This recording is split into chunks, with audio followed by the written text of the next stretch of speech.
Welcome back to Taiwan versus the world. Today we will talk about the big topic of the moment, the war in Iran. And because there is so much noise about it, we will ask our guests what the real impact on Taiwan is. Then we will take a well-deserved break by discussing how a man found a fun and compelling way to tell Taiwan's story by sharing unusual maps. And now, let's start with our interview.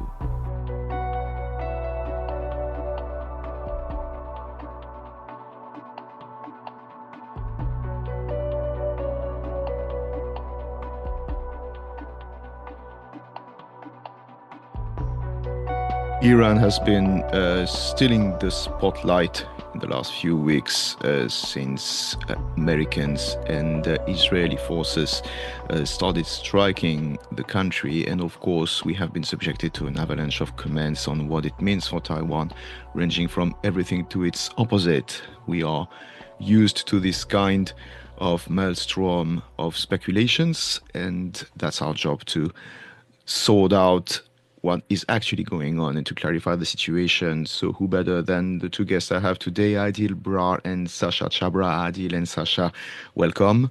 Thank you, Julian. Thanks for having me on again. Aadil, if you could introduce yourself for our listeners.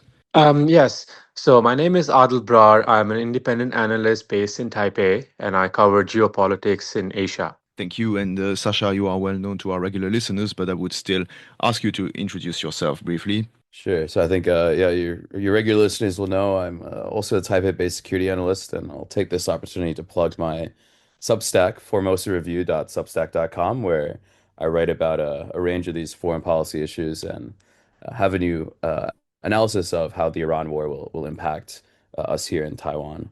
So any listeners who are curious to read more, please check out my Substack. And we certainly will. And yes, Iran has been the main topic in the news. For once, it's not us in Taiwan, it's Iran. But it circles back to us because everybody wonders, does it mean we are next? Does it mean China's going to attack Taiwan? Then again, nothing happens in the world without everybody speculating that it means China's going to attack Taiwan. There are more reasonable speculations about what kind of impact it can have on Taiwan.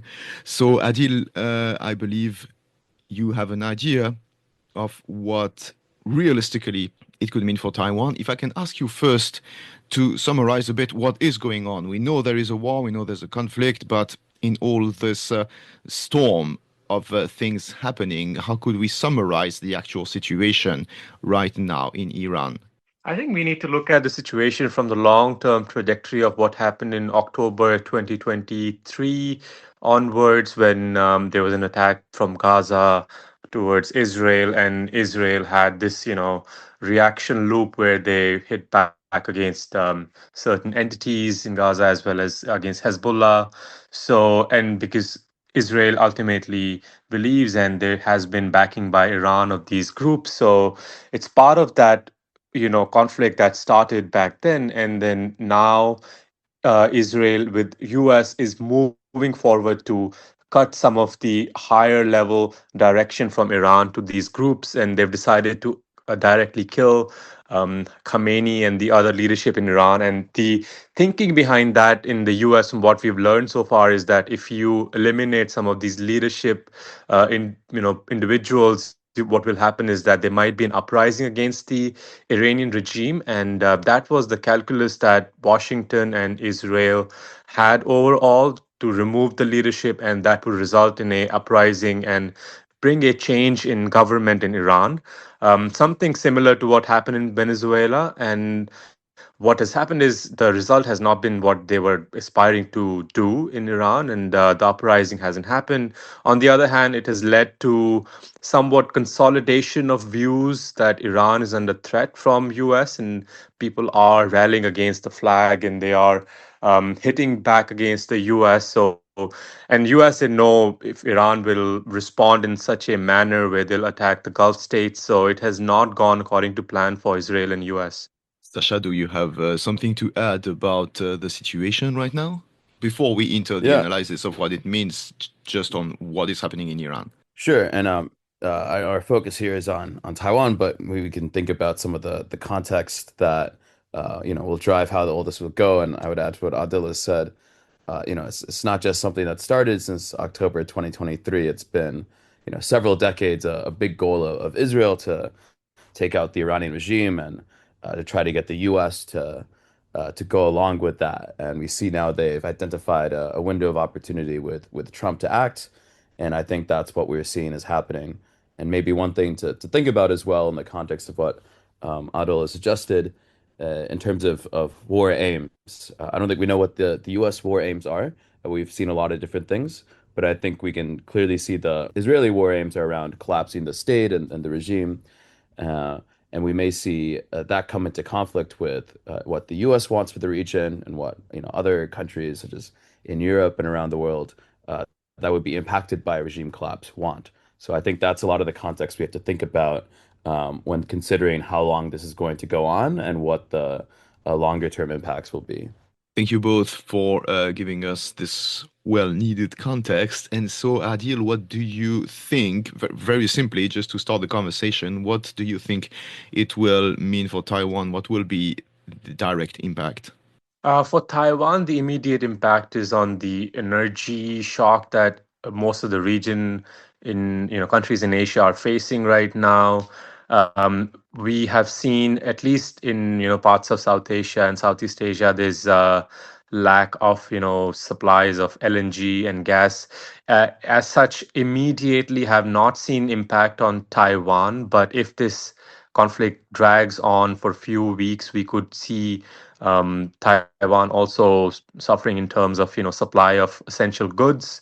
And Taiwan also relies on certain goods from Gulf region, and Taiwan has a significant trade with the Gulf region. So we might see that downstream effect on Taiwan's semiconductor industry, because some of the key components for the semiconductor industry do come from the region. At the moment, Taiwan seems to have enough supplies to back it up, and I believe the semiconductor industry is looking for alternatives for those major, components that go into semiconductors. And but if this conflict appears like this conflict could last for another 1 or 2 or more weeks, and that would have direct impact on Taiwan. And talking about China, which everybody's speculating right now, what would it mean for China's long-term plans? I don't think there is a direct connection there at the moment, but it would definitely consolidate certain views that U.S. has this approach of going out there and changing regimes, and China would also consider something along those lines in the future, and there would be no, nobody stopping you from considering something in on along those lines within Beijing's plan for Taiwan. Maybe through a decapitation, attack in the future. So just what happened with Iraq, Iraq war. Um, China would be watching what's happening in Iran and how to carry out its own plans in Iran, in Taiwan. Sorry. Sasha, do you concur with what Adil has said? I'm going to take this in a different direction. I certainly agree with the impacts on energy which will be felt here, but they will also be felt everywhere from Tokyo to Timbuktu. There's going to be a global energy crisis. The war in Iran directly impacts Taiwan's security to the extent that it is putting Taiwan in medium to long-term danger if the U.S. continues to expend as many munitions as it's doing in this war. What we've seen here is there's a failure of the pivot to Asia. The U.S. has been attempting to refocus for the past decade on containing China, on protecting its allies in the Indo-Pacific, which include, of course, Japan, Korea, Taiwan, and the Philippines. What we've seen here is the U.S. has instead moved assets out of the Indo-Pacific and into the Middle East, where they're being used, they're being destroyed, they'll need all sorts of maintenance, and we're seeing the U.S. completely distracted from dealing with the China threat. One very prominent example that's received a lot of attention is the moving of the THAAD missile batteries from Korea, which were installed in Korea a decade ago, to great controversy and led to a huge amount of backlash from China. There was a lot of economic repercussions for Korea, but Korea took that in stride because they understood that to be part of their security, and they remain under the U.S. security umbrella. Those THAAD batteries are being used up in the Middle East. Some of these Shahed drones are getting through those defenses and they're taking out some of the radar systems. Those radar systems cost $1 billion. They take years to build. They're made something like 90% out of gallium, and gallium is a rare earth that is controlled almost entirely by China. So good luck rebuilding those. And if you are able to rebuild those, what's the guarantee we're going to be able to bring those back to the Indo-Pacific? You have Korea now that's under a more left-wing government that's trying to reconcile with China. You have a lot of skepticism of the U.S. security umbrella, and you're going to have a lot of backlash to the U.S.'s role in this. And that's just one example. Think of all the Patriot missiles that are being expended, hundreds and hundreds. By some estimates, a quarter of the global supply was used in just last year's conflict with Iran. We don't know how many have been used so far this year, but hundreds and hundreds and hundreds have been used so far, and very few are made per year, maybe a couple hundred.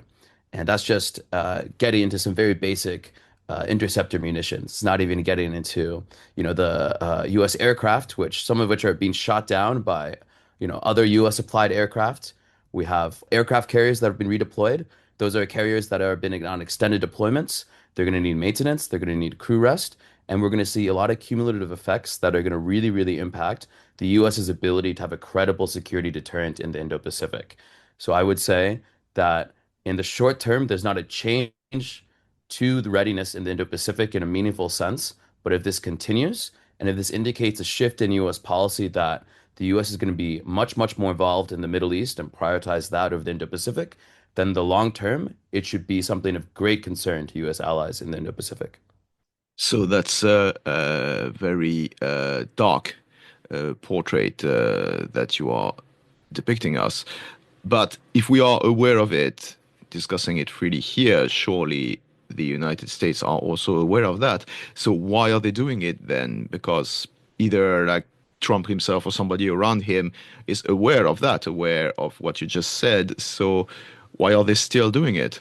Well, this is the most concerning part, right? This is reflecting that there's maybe a reprioritization that even though Trump was very importantly the one who shifted US policy on China from decades of engagement towards confrontation, recognizing China as a strategic rival, uh, and trying to execute that pivot to Asia that Barack Obama had started to indicate was a priority.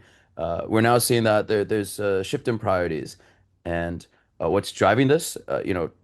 Marco Rubio, the Secretary of State and National Security Advisor, Speaker of the House Mike Johnson, Trump himself, many other officials have said it was Israel that is in the driver's seat here. This has also been reaffirmed by the Omani foreign minister who chaired the negotiations between the U.S. and Iran. And he wrote an op-ed in The Economist just yesterday outlining how Israel was the driving force behind the U.S.'s military operation. This is confirmed by statements by Prime Minister Benjamin Netanyahu to the Israeli media. And I think it's all quite obvious there. So we can just see what we're being told and accept that pretty clearly as the chain of events. And I would caution against believing a lot of the, blog posts, op-eds, and the Wall Street Journal and other, neoconservative think tanks that are trying to argue this is all about China. It's not about China. If this was about China, they would be telling us it's about China because China is a bipartisan issue in DC.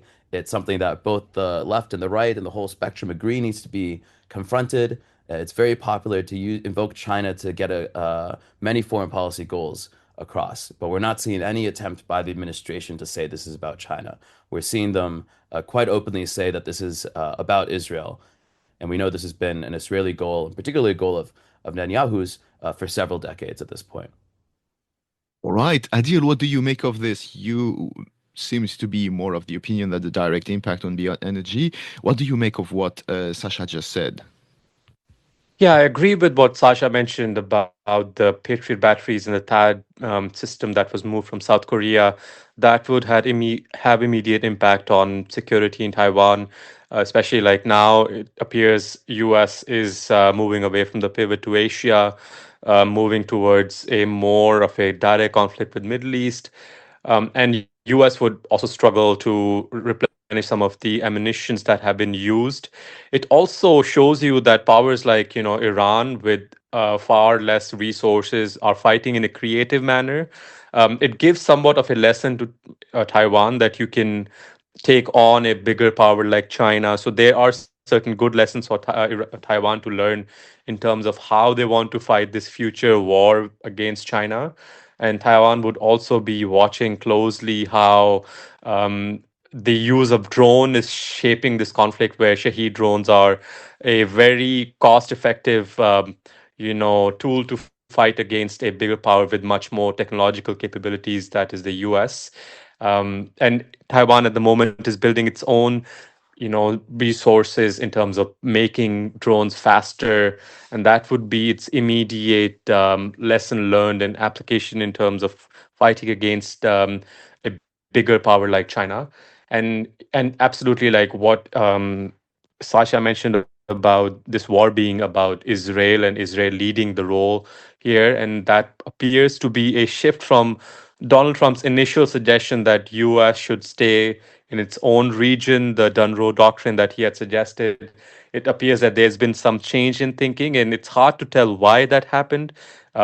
If it's only Israel leading the role and Israel convincing Donald Trump that we need to do this right now, and it appears that this is what is going on. That Israel has convinced Washington that there is a urgent need to change the regime in Iran, and which means that US is being dragged into the Middle East one more time, and that is not a good news for Asia.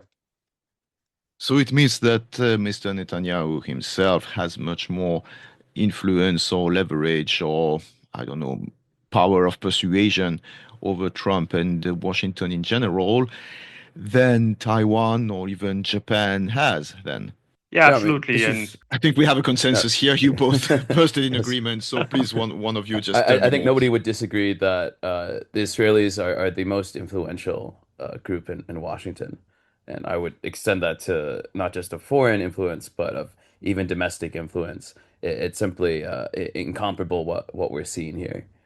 And I would also say that we should look at the recent successes the US has had in Venezuela, and that might have somewhat blinded Washington in terms of going so hard on Iran and hoping that there will be a regime change. And I really suspect that there has been some kind of assessment by the US, also provided by Israel, that there would be a regime change, because there were certain calls made by Israel's Mossad to certain commanders in Iran, telling them that you should step back from, the um, kind of crushing the anti-regime uprising that was happening in Iran. And they seem to be quite confident that this would result in a regime change, and which has not happened. So it may have been a assessment based on what US and Israel knew at that point, and but always these intelligence assessments can be half baked and exaggerated at times, and it may have led to this result where now Israel and US are engulfed in this Middle East conflict. So yeah, let's talk about regime change and actually both in Venezuela and Iran. If you can both tell me, is there really a regime change in Venezuela? To which extent? And could there be a regime change in Iran at all in any circumstances? Well, I think these Um, are, questions that you're going to get different answers based on how you define any of the words here, regime or change. So some people will say, yeah, they got rid of Maduro, so it's regime change. But if you look at it, the regime is broadly in place, and others might say, there's speculation Delcy Rodriguez is a CIA agent. Who knows? You can define it as regime change, or you can define it not as regime change. And in Iran, we're seeing many different definitions of regime change as well. Some are saying, oh, they got rid of the Ayatollah, so that's going to be regime change. Some want a full change of the government leadership to someone who's more friendly to the US and Israel. That'd be regime change. Yet others are saying they want a complete collapse of the Islamic Republic altogether, or a disintegration of the Iranian state and, propping up the different ethnic groups within. So I think it's not necessarily useful speculation because no one has defined any of the end goals here, whether that's the US or Israel or anyone else involved. But let's think about what this might imply for Taiwan. I think what we have to admire about the Iranians, as Adil has pointed out, the really creativeness they've done in fighting much superior adversaries with fewer resources. They also have a very, very resilient command system, leadership system. Even though all the top leadership has been taken out, they're still fighting, and they're fighting very effectively across. You're not seeing big defections of commanders or anything. You're seeing quite distributed command and control. You're seeing very, very effective action. And if you think about how that might apply in a Taiwanese context, you probably will see, as Adil suggested, an attempted decapitation strike as part of a Chinese attack on Taiwan. Whether that's successful or not, one of the most important determinations of that success will be, even if the leadership is taken out in an initial strike in Taiwan, are the Taiwanese able to continue to resist? Are they able to have decentralized command and control so that it's not everyone figuring things out for themselves or defecting, but you have still a unified resistance of the Taiwanese people, the Taiwanese military, effectively fighting an asymmetric battle, even when there are direct strikes on the leadership. So this is, I think, the important considerations to think about. And if Taiwan is able to figure this out quite effectively, that makes it very difficult for the Chinese to think about doing some kind of regime change as a shortcut rather than a full occupation that they would need to do by conquering Taiwan. Yeah, regime change is a complicated topic, and replacing the Khomeini regime with something else has always been a topic that has been discussed in the US, but you don't have any on the ground opposition that can take up a role of the replacing the Khomeini regime. And it should have been thought through a little bit more carefully. Who is actually going to be the other, you know, a leader who would be more friendly to the US or Israel? And there isn't at the moment, because the leadership in Iran at the moment has built these patronage networks which function society, and they're very deeply rooted. And replacing them with something which would be more friendly to the US was difficult. And lately, we've been seeing the speculation that the son of the former Shah of Iran could come back, and it's really hard to see how the son of former Shah Reza Pahlavi, who's living in the US, could come back and take up that role. He doesn't have any local support. It's mostly in the diaspora. There's this aspiration among the Iranian diaspora that somebody like him could come back and change the face of Iran. But that was always a difficult, always a speculative thing, and it would not have practically been possible since he's been gone from the country for many decades. And these patronage networks that exist in Iran are deeply rooted, which allow Iran to trade with other countries, especially China. And replacing that for the US or Israel was not a goal that they should have signed up for. It appears indeed very, very unrealistic to restore the Pahlavi. I mean, you can make easily a comparison with a number of monarchs that were deposed by communist regimes after World War II in Europe, who were sometimes, I think that the archetype of this was the head of the House of Karađorđević, the former monarch of Yugoslavia, who pretty much was just wandering around the world among Yugoslav diaspora, pretty much living on their charity with the vain hopes that he would be restored. I remember living in Australia and meeting Iranian people there who had this nostalgia for the Pahlavi, but they've been living in Australia for decades. Sometimes they were even second generations. So what strikes me in what you guys are both saying is that there seems to be quite strange intelligence reaching Washington that they strangely believe. I mean, surely, again, if the three of us are able to see through all of this, why is the higher level in the United States believing such things? I think you see that kind of, let's call it hopium among commentators, among diaspora figures. But I think the U.S. intelligence, they're not stupid and they have the same assessment. So you haven't seen the U.S. pushing to install Pahlavi. And in the same way that you saw the U.S. decided not to install Maria Corina Machado, the, recognized elected leader of Venezuela, even though they, have taken out the leadership and say they're done regime change in Venezuela, because, she was not recognized as having enough support, not from the people who had chosen her, but from the establishment, from the regime that was still quite in place. And I think they recognized that as well with or any of the other diaspora type figures, which is simply to say that you can't change a regime from the outside. You have to do it from within, and even changing regime from within is quite difficult, as the Taiwanese know it took them decades to overthrow their dictatorship. So I think the U.S. understands that, and that's why they're pushing back against, it might not look like it, but the U.S. has certainly pushed back against some of the more aggressive Israeli actions. They have not yet tried to arm the Kurds and try to push them into this, but I think that's also because the Kurds themselves are not willing to get involved in this. They know it'll be fruitless. So certainly, I do think you are seeing within the security establishment, within the Pentagon, they recognize this and they're not moving to do any of those actions.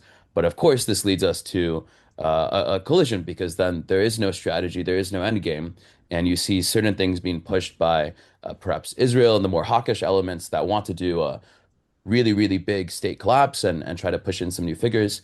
And then you have a more conservative approach by favored perhaps by the Pentagon and intelligence communities in the US that want a more Venezuela type operation where you're just changing a couple people at the top and get a more pliant local government. But neither approach seems to be working, and they're in conflict with each other. So I think this is going to lead to continual sort of pushing the goalposts of this war, and it's going to keep going on for quite some time because nobody has a path to ending it. There's one other thing actually that I wanted to ask you both because now, I mean, we all the three of us are in agreement that there is a lot of extremely low quality information, quote unquote, spread online, saying that this weakens China and that it's good for Taiwan. Sadly, a lot of Taiwanese seems to engage into wishful thinking with that. Like pretty much everything seems to be against China and helping Taiwan. But we don't see China acting, doing anything right now in favor of Iran. So, is there any credibility, any weight in the theory that this could be bad for China, or at least showing that China is unable to help a regime that it often trumpets at being on its side? This is the focus of my recent Substack post this week.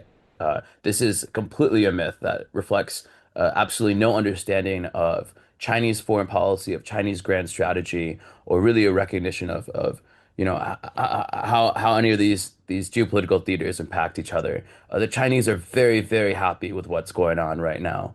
Their strategy is to sit back, watch the U.S. move out of the Indo-Pacific, expend its munitions in the Middle East, keep getting bogged down over there, and end up in a situation where the U.S. is reducing its power relative to China while China is increasing it.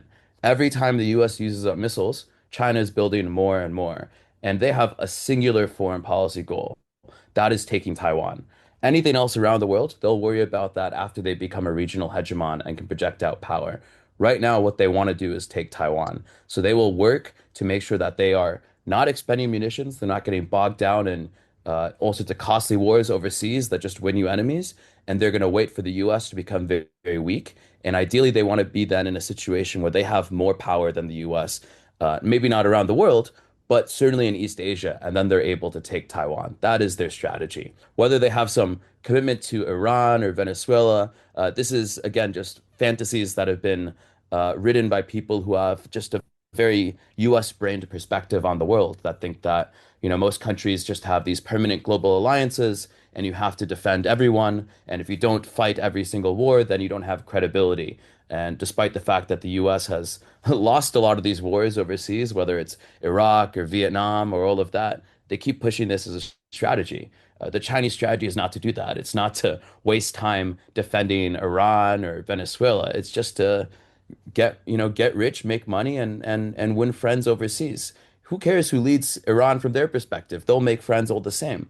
Even the so-called US allies, Saudi Arabia, UAE, all of that, China is very close to those countries. China is a military supplier to Saudi Arabia. Saudi Arabia is essentially invested in China's intermediate range missile industry. So Saudi Arabia, this US ally, is actually funding the development of intermediate range missiles in China that would be used against Taiwan and used against US troops. So the Chinese have no problem with who's leading any of these countries. They'll just sit back and pick up the pieces when this is all done. Yeah, I agree with Sasha that China doesn't care what happens um, for the regime change in Iran. They would be watching and keeping an eye on who comes next, and they would be willing to work with them. This is what we've seen is the pattern in South Asia, where the governments have been changed lately, and China has stepped in and worked with whoever came to power. With Iran, there is a significant purchase of oil by China, but China would be willing to find alternatives. So the dependency is only one way, where Iran depends on China for the oil sale. But China has other partners who would be willing to step in and supply, especially Russia would be the one country that would be willing to plug the gap there. So, yeah, this assessment that China and Iran are together and that China would come and defend Iran would be something that haven't seen in recent years, that China has gone so far to defend one of its allies through direct support. So, in terms of what it means for Taiwan, the speculation that we've seen online with commentators saying that China would get bogged down with Iran is incorrect, and there's no reason that Beijing has to go all the way for defending Iran. They would be supplying certain parts of the ballistic missile systems, and I'm sure that's happening right now through dark fleets, and they are helping Iran indirectly. But going all out like the way US helps its allies is something is not China's own strategy and has never been part of its plan for the region. But they would be happy to see Israel and the US get bogged down in the region and do another Iraq 2.0, and allowing US to expend its own resources, that it doesn't get engaged in Taiwan. So the three of us agree that indeed this is a false narrative, but then why do we hear it so much in Taiwan? We hear so many people in Taiwan, just look at social media, cheering at the idea that the United States are so strong and beating up a friend of China. So why is everybody saying this? I'd say you have two things going on there, and first just contextualizing that what we see on social media doesn't necessarily reflect the broad views of Taiwanese people. I think we do see this particularly among very very green segments of the population. But I would say it's what we might call hopium, that because actually the situation is quite bad for Taiwan, as laid out earlier, you kind of have to believe that it will be better. Otherwise, it's quite difficult to live here and to continue to believe in the U.S. security deterrent as it erodes itself. So people want to believe something else, so they'll see that. And secondly, and this applies to a range of issues, particularly in the Middle East, but Taiwanese don't follow the Middle East very closely. They don't follow most foreign affairs very closely, as most countries don't follow foreign affairs very closely. And Taiwan is very focused on its own region. Taiwanese know Japan very well. They'll look at Korea and neighboring countries. But the Middle East is very far away. It's not well understood, and a lot of information about it is filtered through American sources and generally American sources of a particular bent. So you end up with very distorted narratives about the Middle East and Taiwan. So I think this is, it's a structural issue, and ideally, if there are more steps taken to improve Taiwanese knowledge of foreign affairs in different regions, including the Middle East, it could lead to, a better impact on perceptions of how foreign, events will end up impacting Taiwan, which, as we see, even if they are very far away, the repercussions will be felt here as well.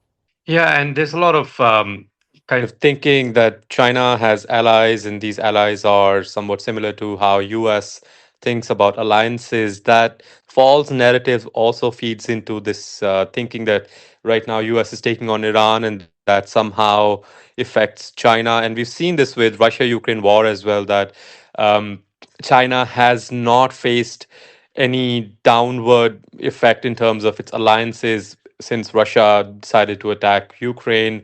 They've managed to work together in various affairs, and they have this transaction relationship with many countries, and that's how they like to do business. They don't like to commit to mutual treaty alliances, and that's never been China's own thinking in terms of helping alliances.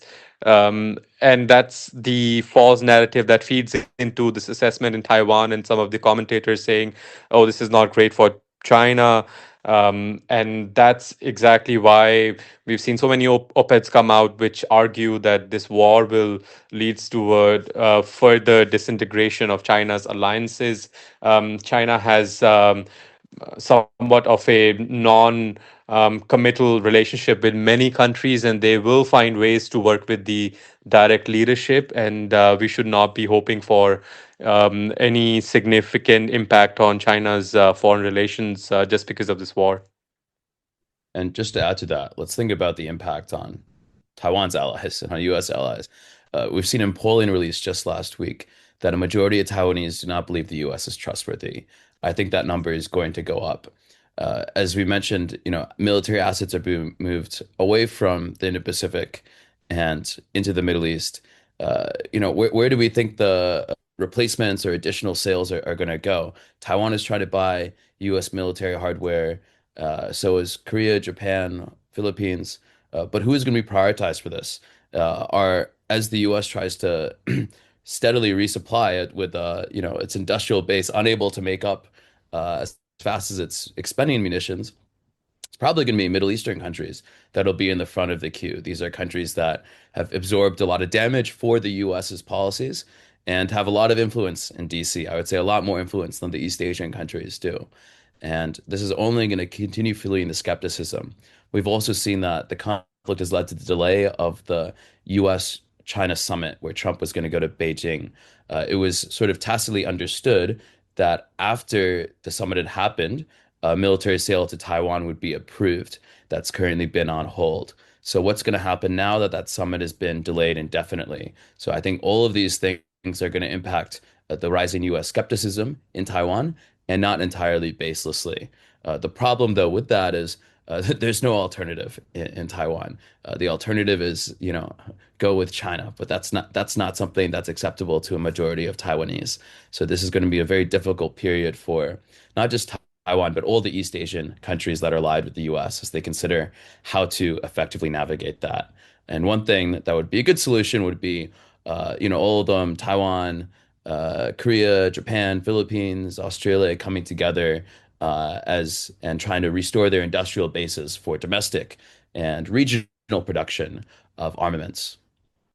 For what's happening in the Gulf region, I think people are not happy with what US and Israel are doing at the moment. Certain Gulf countries would be pushing back against this, and they would be hoping that they could buy different missile systems and systems that could help them defend against attack from Iran in the future. So it could open up certain opportunities for China to supply those systems to Gulf countries. I know that China's own anti-ballistic missile systems have not exactly worked in the way people thought, and Iran has some of these systems that have not performed as people thought. But on the other hand, even the US's own systems have not fared very well in terms of defending the Gulf countries. So there would be certain opportunity for China to step in where US is not delivered. So this is going to be in the immediate term that Gulf countries look towards China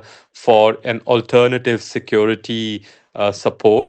And we know that Saudi Arabia and some of the countries have already have close ties with China in terms of their ballistic missile programs, and they are looking out for China's support. So there is a impact on U.S. credibility in the region, and that would definitely push these countries to seek out China or another partner in the region who would be willing to supply the defense needs of these countries. Because what we've seen in Dubai, a major city, a major economic hub, is that they are not able to defend themselves against these very small drones that are flying into the city. So the US credibility has definitely taken a hit there, and they would be looking for other partners to plug that gap. All right. Well, Adil and Sasha, I think we have gone thoroughly into the topic. It's not exactly a happy or optimistic situation, but well, let's hope for the best, and let's hope that at some point the right people will prevail. Thank you so much. Thank you, Julian. Thanks for having me. Thank you. Always good to be on the show.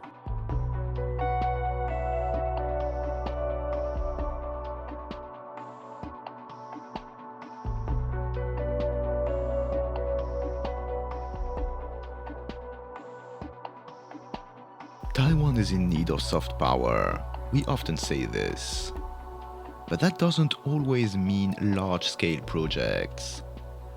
Small initiatives on social media can also tell Taiwan's story in a fun and effective way. One such initiative comes from a man who started a side project posting interesting maps of Taiwan on social media. My name is Alexander Kunz. I was working as a researcher here in Taiwan, first in NTU, then later in Academia Sinica.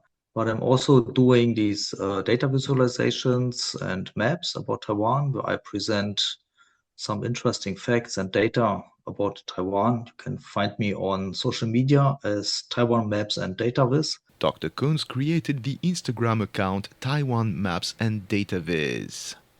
It also exists on Threads, which is an extremely popular social media platform in Taiwan. He regularly posts maps presenting unexpected information about Taiwan. He tells us how he started this project. So many years ago, I was blogging, writing a blog, but these blogs didn't really got attention. So people just don't use to read blogs anymore. But I wanted to do something more like on social media, be more active, and was also looking for a topic, what I can do. I mean, these typical things are like traveling or food or politics. They're all kind of very competitive. There are tons of good things out there already. And I was looking for some niche topic. And I was always kind of interested in these data visualizations and maps. It was also something I did before in my work as a researcher. And I thought, yeah, why not trying to present Taiwan from this perspective? You know, just presenting some data, making nice maps or visuals. And that's how I started like 2 years ago. An interesting aspect of his maps is how unusual they can be. You can see plenty of maps online showing population, economic data, or political trends. But Dr. Kunz explores other domains. Some of his maps show where convenience store chains are located, and we know such stores are a cornerstone of life in Taiwan. Others map the density of different modes of transport, again a key part of daily life. His work offers an entertaining and original perspective on Taiwan that feels surprisingly real. He tells us how he creates these maps. So the data comes usually from open source databases. So Taiwan itself so has a lot of them.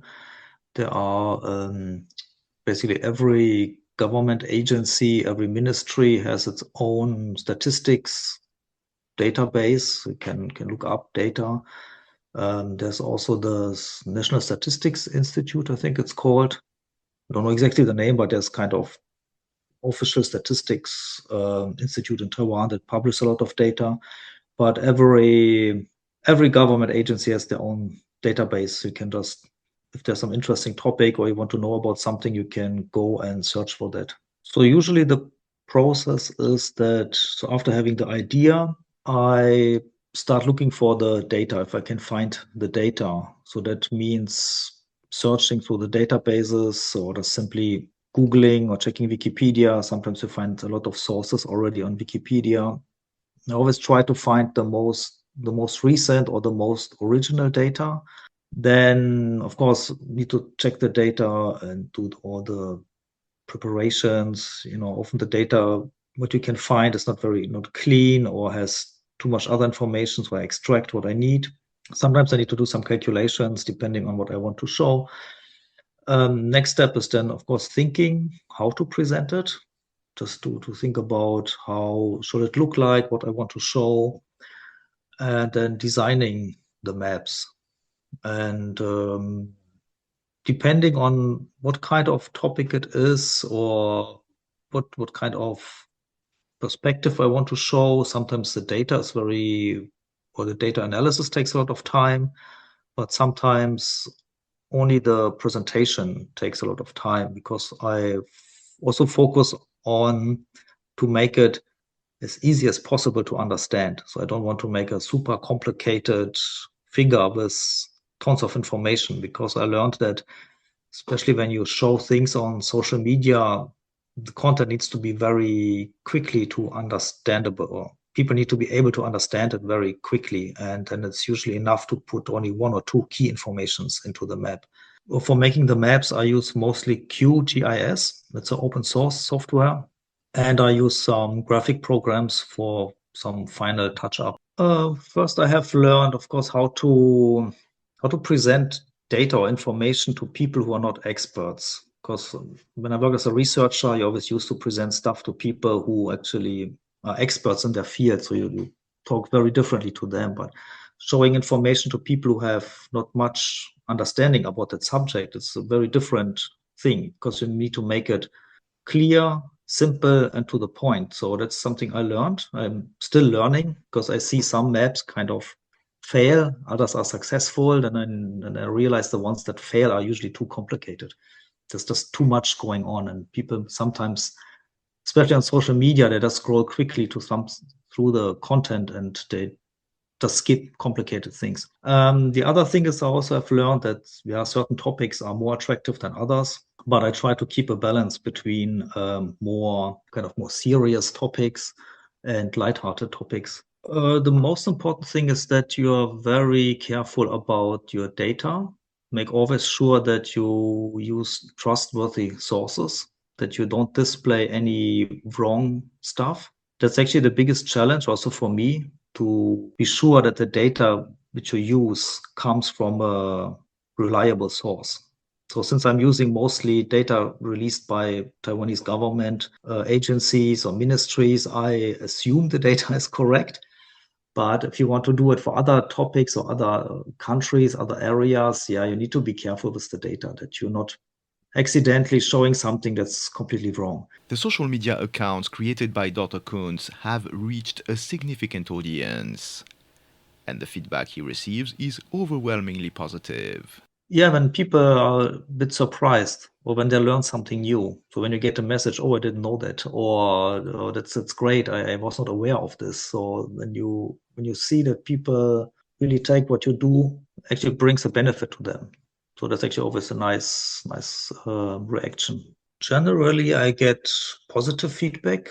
Lots of people show interest or want to know more, or contacting me to learn more about these things, or often get suggestions, new ideas, what I can make or what I could look at.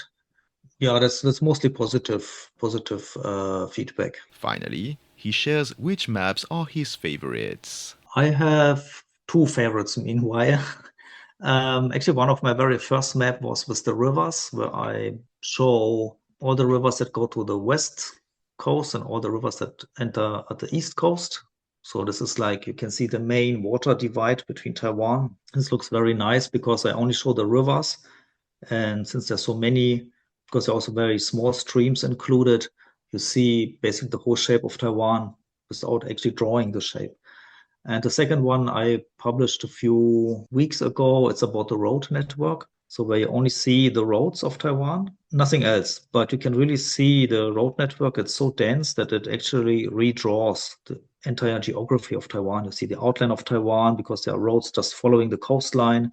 You can see where the high mountains are located. You can even see where the rivers are, because the roads, you have very often roads parallel to the river banks. So you can actually, only by showing the roads, you can see the whole geography of Taiwan.